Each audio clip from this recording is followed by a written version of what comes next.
All right, my friends, let's do a Magnolia Home versus Lowe's DIY dupes. These are going to be our 3 inspiration pieces, and I think they're quite lovely. So let's go ahead and see what we can do. Welcome to Sweet Bay Lane. I'm Tracy. Let's go ahead and get started. Now for this woodworking project, we're getting inspiration from this item right here from Magnolia Home. And what I did is I went to Lowe's and I purchased this it's a 1/2 inch by 2 inch wide by 24 inches long, and it's called Craftwood, and it's in their Craftwood section at Lowe's. I also purchased this 1.5 by 3 by 24, so it's 24 inches long, it's 3 inches wide, and it's a 1/2 inch thick. I also purchased some of this fun scalloped trim as well. So what I did to start out is we're going to start by taking and cutting our scalloped wood trim to a piece that matches the width of our 3-inch board. Now that we have our scalloped edge cut, we're going to assemble our pieces of wood. And I'm going to start by assembling this 3-inch piece to this front of our scalloped trim. And to do this, I'm going to just use some wood glue.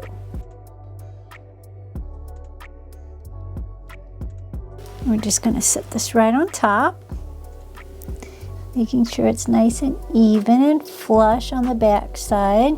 Okay, and once we have that glued down, we're going to let that dry.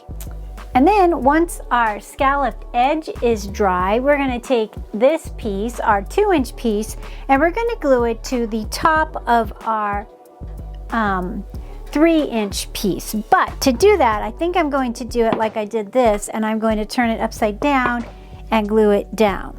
Then once we get our glue on, we're going to take and we're going to glue it on the top side of our board. See how we have the scalloped edge on the bottom? Now we want this to be on this edge facing this way. And I'll show you here once I get it together. And then it'll be like this. Do you see?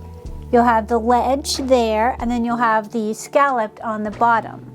And then we'll let this dry. Now we have our piece glued together, and you can add screws or nails, whatever you prefer, but this is going to be perfectly strong enough for what I'm going to be using it for. And now I'm going to stain mine, and you can stain, paint, whatever you want, but since we're trying to dupe or get inspiration from the Magnolia Home one right here, I'm going to stain mine. And to do that, I'm going to use this antique wax stain by Waverly. So let's go ahead and get to doing that. And once it's dried, I actually was going to clear coat this, but I remembered that using the antique wax stain, you don't have to do that. It actually seals it for you, and I think it turned out perfectly. So now I'm going to hang it on the wall and use it as a picture ledge.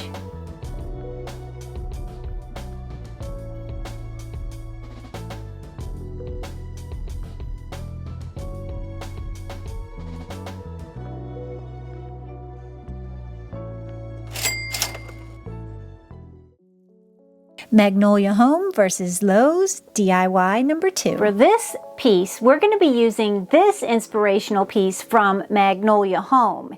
And I just loved its rustic feel. And the one thing that I noticed when you're duplicating or trying to be inspired by certain pieces, there's little touches that really make the piece. And that one thing for me was the trim. And I remember seeing this trim at Lowe's and thinking, yes, that is the exact trim that is on that Magnolia Home piece. So what we're going to do is we're going to take this trim, we're going to take it outside, and we're going to cut it.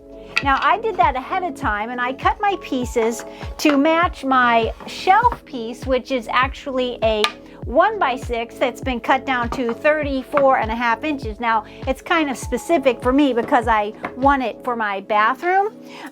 So that's where I'm making it for, the spot. So I had to special measure mine. but you can make it any size you want. And what I did is I just took a hand miter saw. You can do this, ladies. You can do this, ladies. It's and I'll actually put a link to the handsaw that I use, the miter box and the handsaw. So in case you want to give it a whirl, I have confidence that you can do it. But I just cut 45s on all of my pieces. Now I made a large piece for the front. Now also when you're cutting a 45 or any kind of angle, really, you want to start and mark from the inside of your wood piece. You see what I'm saying?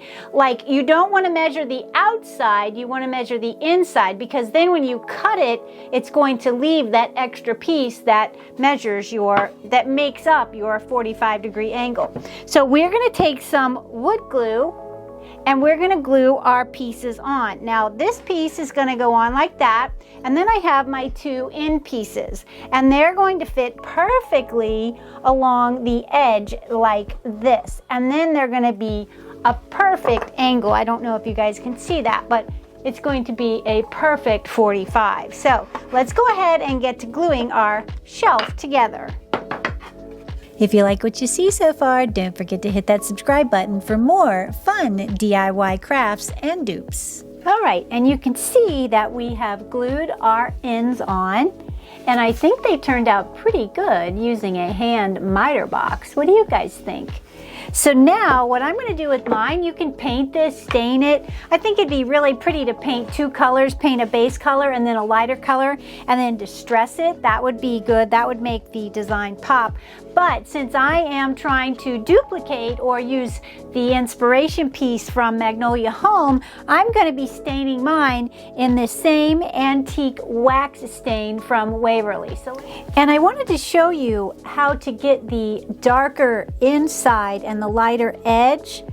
And what I'm doing is I'm just loading up my brush with my stain, and I'm just wiggling it into the cracks and crevices of my trim work. And when we get that in there like that, you get it in all the little cracks and crevices, and you just keep working it in all along the edge there. And then I'm going to take a cloth and wipe off the excess. And I'm going to leave the other kind of built up down in the cracks and crevices. And that's going to give us that beautiful design pop that we need to duplicate our inspiration piece. So let me go ahead and get the ends done, and then we'll continue on with our project. Now, while our shelf is drying, the stain is drying on our shelf, we need some brackets for our shelf. And as you'll see in the inspiration piece, they're kind of a gold bronze looking tone, and I thought that these black brackets that I found you can buy them at Lowe's, you can also buy them at Walmart, and I'll leave a link for those at Walmart as well. But you can also find these different brackets at Lowe's too. But I'm going to take these since they're already black. Now if you can't find black brackets, or maybe you have some wood brackets or something that you want to use, I would paint them black, and then I would use the antique gold rub and buff, and I think that's going to be a perfect combination. So let's go ahead and do that and see what it looks like. I'm going to put a little here on my mat. I'm going to take this ratty old little piece of cloth. My gloves are so big. And we're going to just add it to, let's do a little test run on our back side of our, oh yes. Look at that, it's going to be so good.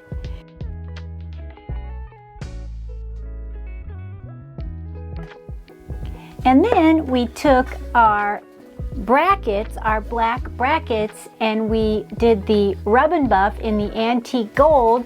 And now we have this beautiful shelf.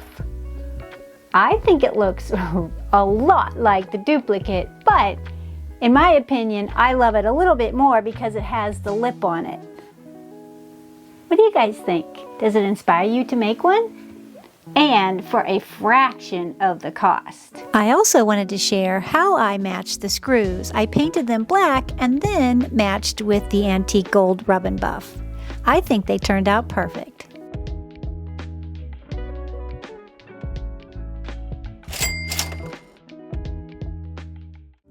Magnolia Home versus Lowe's DIY number 3.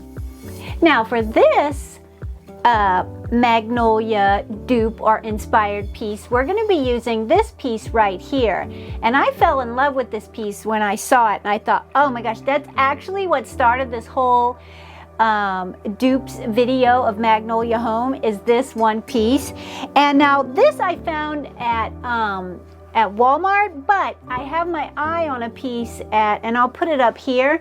I have my eye on a piece at Lowe's, and I'm waiting for them to get them in, but I wanted to get this idea out to you guys so you could duplicate it as well. And you can use this one from Walmart. I'll actually have that one linked too for you, just so you can find it easier.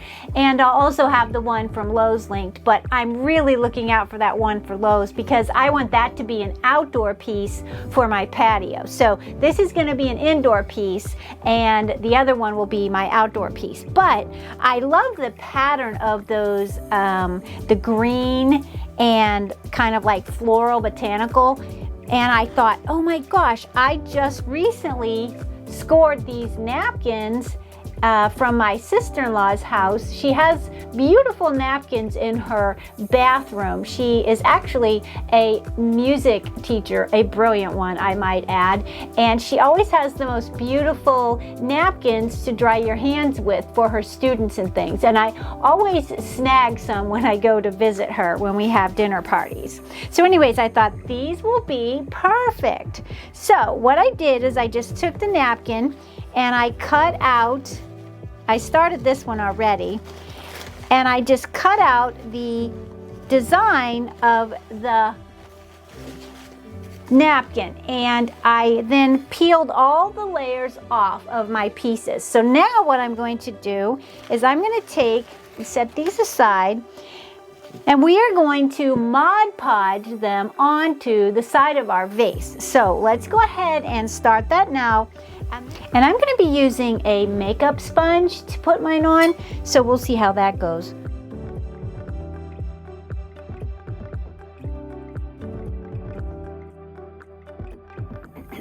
And then once I get my Mod Podge, my items Mod Podged on, I take a silicone mat, just a cutout of a silicone mat, excuse me, and I go over it, my design, to flatten out all of the raised edges and wrinkles. That way it gets it nice and smooth, and the transition is much nicer with the napkin. Now that everything is dried, we put on a top coat as well of the Mod Podge in matte. And now one of the things that I thought was interesting about the Magnolia piece is that it has this kind of, it looks like it's exposed pottery on the top, but it's not, it's just a finish. And I thought, let's try and recreate that a little bit. And I'm going to be using some of this Americana Sable Brown. And I'm just going to take a sponge, just a makeup sponge, and I'm going to try and recreate that on the outside of my pottery. So let's go ahead and see how that looks. And I think it looks really good, actually. It's, yeah, I think that's the perfect color, as in the one we're trying to duplicate. And then the one that is the inspiration piece has the marks all the way down into the vase. And then once we have that done, I want to give it like a little bit of a rustic detail around it. And so to do that, I think I'm going to take a paper towel and a little bit of paint. And then we're just going to take and dab it like this around, just to make it look antique or kind of a vintage feel to it, so it doesn't look so new. Kind of like the inspiration piece has this nice little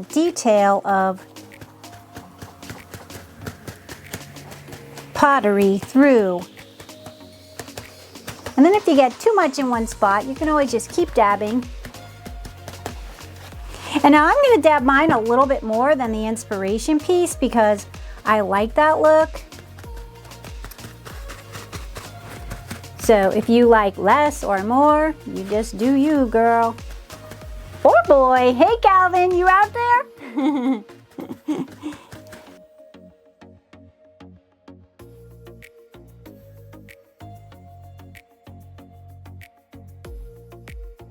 And if you make a mistake, you can just clean it right off. That's the beauty of this project. Until we get it sprayed with our clear coat, we can do whatever we want. Well, unless you touch it on this Mod Podge area, then you're probably kind of locked in. But maybe not. Who knows? I don't know. And then once we have it sprayed with our clear coat, we're left with this beautiful vase. I think it turned out so good. What do you guys think?